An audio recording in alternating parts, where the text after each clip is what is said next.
আজকে আমি একটি খুব কমন প্রশ্নর ব্যাপারে আপনাদের সাথে ডিসকাস করব। সেটা হচ্ছে পেশেন্টরা আমাকে জিজ্ঞেস করে, ইনফ্যাক্ট বাড়ির লোকরা, যে স্যার কতদিন, মানে কতদিন আমার বাবা কি মা কি আমার পরিবার স্বজন যার ক্যান্সার হয়েছে সে কতদিন বাঁচবে। আমরা একটা জিনিস আমরা দেখি, সেটা হচ্ছে মিডিয়ান ওভারঅল সার্ভাইভাল। মানে হচ্ছে ধরুন এই রোগের এই স্টেজে হয়তো দেখা গেল যে মোটামুটি অ্যাভারেজ 100টা পেশেন্ট কতদিন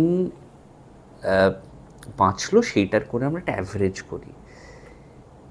কিন্তু কেন এটা বলা যায় না? কারণ দেখুন, রোগের বায়োলজি না ডিফারেন্ট পেশেন্টে ডিফারেন্ট থাকে। কারোর হয়তো খুব স্লো গ্রোয়িং টিউমার, কারোর হয়তো খুব ফাস্টলি র্যাপিডলি প্রোগ্রেসিভ ডিজিজ, চিকিৎসা সত্ত্বেও রোগটা বেড়ে গেছে।